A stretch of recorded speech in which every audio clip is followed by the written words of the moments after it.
Friends, welcome back to this channel.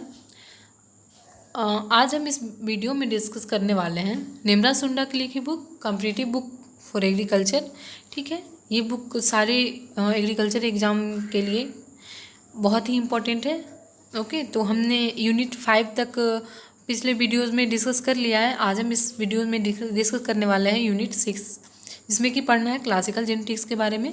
ठीक है, तो वीडियो शुरू करने से पहले यदि आप चैनल को पे नए आए हो तो चैनल को सब्सक्राइब कीजिए, और वीडियो पसंद आए तो चैनल और तो वीडियोस को लाइक कीजिए। ओके, तो चलिए शुरू करते हैं। Alleles, various form of a gene are called alleles. मतलब एक जीन का बहुत सारा फॉर्म होता है, जैसे टॉल एंड डॉर्फ। तो एक जीन का क्या है, एक टॉल है और एक डॉर्फ है। तो ये क्या हो गया, वेरियस फॉर्म्स हो गया। ठीक है, gametes, gametes refer to a sexual unit. Gamete किसको कहते हैं, सेक्सुअल यूनिट को। कॉन्ट्रास्टिंग कैरेक्टर्स क्या हुआ, the individual plant features with marked phenotypic difference are known as contrasting characters. मतलब वो इंडिविजुअल प्लांट जिसमें कि फिनोटिपिक डिफरेंस हो रहा है। ठीक है, मतलब देखने में अलग है। जैसे एग्जांपल क्या हो गया, कॉन्ट्रास्टिंग कैरेक्टर्स या ट्रेट्स। ठीक है, कैरेक्टर्स को क्या कह रहे हैं, ट्रेट्स भी कह रहे हैं। एग्जाम्पल में क्या हो गया, रेड एंड वाइट फ्लावर। मतलब फ्लावर तो है लेकिन उसमें कैरेक्टर, फ्लावर तो है, कलर के बारे में बात करें, एक में रेड है और एक वाइट है, तो ये क्या हो गया, कॉन्ट्रास्टिंग कैरेक्टर। ठीक है, इसका फिनोटिपिक क्या है, अलग अलग है। एक रेड देखने में लगता है, एक और एक वाइट लगता है। उसी तरह से yellow and green seed coat colour, मतलब सीड कोट का जो कलर है, एक का येलो है और दूसरे का ग्रीन है। ठीक है, तो ये क्या हो गया, फिनोटिपिक डिफरेंस। नेक्स्ट बात करेंगे बैक क्रॉस के बारे में। Crossing of F1 with one of its parents is called back cross. Back cross play important role to development disease resistant to in plant.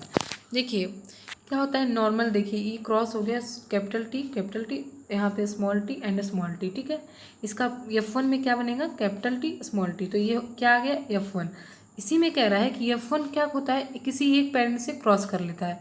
ठीक है, तो ये मान लीजिए कि हम कैपिटल स्मॉल टी से क्रॉस करवा दिए, तो अब जो गैमेट्स हमें मिलेगा वो क्या हो जाएगा, ये इसी क्रॉस को क्या कहते हैं, इस क्रॉस को क्या कहते हैं, बैक क्रॉस।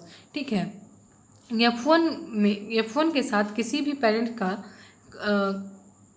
करवा दिए क्या, क्रॉसिंग, तो जो हमें गैमेट्स मिला उसी प्रोसेस को क्या कहते हैं, इसी क्रॉसिंग को बैक क्रॉस। ओके, नेक्स्ट बात करेंगे टेस्ट क्रॉस के बारे में। तो इसमें कह रहा है crossing of F1 with its recessive parent. मतलब अभी हमने वो क्रॉस करवाया था ना, कैपिटल टी का स्मॉल टी से, मतलब रिसेसिव पेरेंट से ही करवाना है। ठीक है, तो उसको क्या कहेंगे, टेस्ट क्रॉस। टॉप क्रॉस को कहते हैं the cross between an inbreed line and open pollinative variety are also known as inbred varieties cross. इसमें किसका क्रॉस कराते हैं, इनब्रेड लाइन का और एक ओपन पॉलिनेटिव वेराइटी का। ठीक है, इसको क्या कहते हैं, टॉप क्रॉस, और इसको और भी क्या नाम से जाना जाता है, इनब्रेड वेराइटीज क्रॉस। नेक्स्ट बात करेंगे मेंडेलियन लॉज के बारे में। मेंडल जो लॉ दिए थे वो law of segregation and law of independent assortment. तो लॉ ऑफ सेग्रीगेशन क्या होता है, the two alleles of a gene present in F1 do not contaminate each other, this separate and pass into different gamete in their original form, producing to different types of gamete in equal frequencies. देखिए इसमें क्या होगा, और इसका term कौन सा दिया गया, law of purity of gametes, also use to describe this law. मतलब क्या कहा गया कि F1 में एक जीन जो है उसका दो एलील होता है प्रेजेंट, और इसमें क्या होता है कि एक दूसरे को, मतलब मान लीजिए कि ये कैपिटल टी है, ये स्मॉल टी है। ठीक है, तो इसमें कह रहे हैं कि ये एक दूसरे को कॉन्टामिनेट नहीं करते हैं।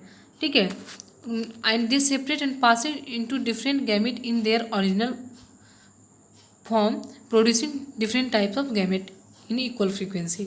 ठीक है, तो ये कह रहा है कॉन्टिमिनेट नहीं करते हैं, इसी को क्या कहा जाता है, law of purity of gamete and also use to describe this law. ठीक है, नेक्स्ट बात करेंगे लॉ ऑफ इंडिपेंडेंट असॉर्टमेंट का। This law state that when two pair of gene enter in F1 combination, both of them have their independent dominant effect। ठीक है, means क्या हुआ कि देखो लॉ ऑफ इंडिपेंडेंट में दो पेयर का जीन लिया जाता है। ठीक है, तो जैसे मान लीजिए एक टॉल का ले लिए, एक टॉल एंड डॉर्फ का लेंगे। ठीक है, उसी तरह से एक हम ले लेंगे कोई सीड का कलर का, मान लो वाइट का, और ये ले लिए किसका, येल्लो का। ठीक है, वाइट और येल्लो का। तो ये क्या हो गया, 2 तरह का जीन हमने लिया, ठीक है, 2 पेयर ऑफ जीन लिया। उसी के बारे में क्या है, लॉ ऑफ इंडिपेंडेंट असॉर्टमेंट में पढ़ते हैं। और इसमें क्या कह रहा है कि they both of them there independent dominative, मतलब मान लीजिए कि ये टी आएगा और ये डब्ल्यू आ गया, कोई गैमेट्स बना, ठीक है, तो ये वो प्लांट जो होगा टॉल भी होगा और उसका फ्लावर जो होगा वाइट होगा। वही कह रहा है कि इंडिपेंडेंट डोमिनेंट इफेक्ट शो करता है, मतलब अलग अलग अपना शो करा है। एक तो वही प्लांट टॉल भी होगा और उसी प्लांट का फ्लावर क्या होगा, वाइट होगा। ओके, अब नेक्स्ट बात है gene smallest and functionally part of genetic material. Genetic material का स्मॉलेस्ट और फंक्शनल पार्ट है कौन, gene. An alternative form of gene, इसको क्या कहते हैं, अलील। उसके बाद है allele, when gene has 2 alternative forms called allele. एक जीन का 2 अल्टरनेटिव फॉर्म होगा, उसको क्या कहेंगे, अलील। नेक्स्ट बात करेंगे multiple allele. The many allele of a single gene are called multiple allele, मतलब एक जीन का बहुत एक से ज़्यादा एलील होगा, उसको क्या कहेंगे, multiple allele. In the case of multiple alleles only the monohybrid ratio is observe in F2 generation. Multiple allele के क्या होता है, जब हम मोनोहाइब्रिड रेशियो निकालते हैं उसी टाइम ये F2 जनरेशन में सिर्फ ऑब्जर्व किया जा सकता है, ठीक है। दिस कंट्रोल सेम कैरेक्टर, ये क्या सेम कैरेक्टर कंट्रोल करते हैं मल्टीपल एलील में। No crossing over in the multiple alleles, ठीक है, मल्टीपल एलीलिज में क्रॉसिंग ओवर नहीं होता है। नेक्स्ट है example of multiple allele, fur colour in rabbits में फर कलर का में मल्टीपल एलील होता है। Wings type in Drosophila, eye colour in Drosophila, AB and O blood group in human, ठीक है। तो ये सब एग्जाम्पल किसका है, example of multiple allele. Pseudo allele govern different expression of same character. Pseudo allele का मतलब क्या हुआ कि ये डिफरेंट एक्सप्रेशन गवर्न करता है किसी भी एक कैरेक्टर का, ठीक है। They exhibit cis and transposition effect, ये कौन सा इफेक्ट शो करते हैं, cis and trans. Okay, type of gene interaction, typical dihybrid ratio for a single trait, इसका क्या रेशियो होता है, 9:3:3:1। ये बहुत इंपॉर्टेंट है एग्जाम के लिए, ठीक है। Duplicate gene action 15:1। Complementary gene action उसका रेशियो कितना होता है, 9:7। ओके, तो ये सब सारा क्या है, वेरी वेरी इंपॉर्टेंट, सारा रेशियो याद करना।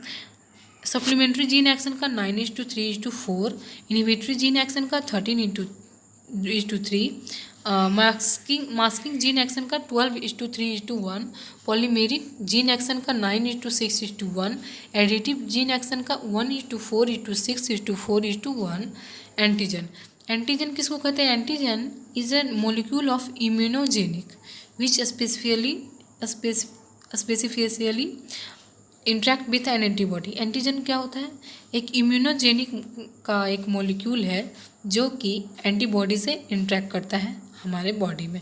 एंटीबॉडी क्या है, an immunogen is a molecule which when introduced into the system of an animal induce the production of a class of protein known as antibodies, ठीक है। जब हम कोई भी मॉलिक्यूल हमारे बॉडी इम्यूनोजन का कोई मॉलिक्यूल हमारे बॉडी में डालते हैं, इंट्रोड्यूस करते हैं, तो वहाँ पे क्या होता है, किसी एक क्लास के प्रोटीन का प्रोडक्शन होता है, उसी को हम क्या कहते हैं, एंटीबॉडी, ठीक है। तो हमारे बॉडी में मान लो कि कोई बैक्टीरिया या कुछ चला गया, तो उससे लड़ने के लिए सबसे पहले प्रोटीन रिलीज होती है, उसको क्या कहते हैं, antibody. Antibody belong to a class of protein, इसको क्या कहते हैं, ग्लोब्यूलिन्स, ठीक है। तो एंटीबॉडी जो है एक प्रोटीन के क्लास से बिलोंग करता है, इसको नाम क्या है, ग्लोब्यूलिन्स। ओके, तो ये भी इम्पोर्टेंट है, ठीक है। तो आप इसे भी याद कर लेना। ओके, तो आज हम इस वीडियो को इसी यहीं पे एंड करते हैं। नेक्स्ट वीडियो में हम यूनिट 7 को कवर करेंगे। Okay, then hope you like this video, then please like and subscribe. Thank you so much.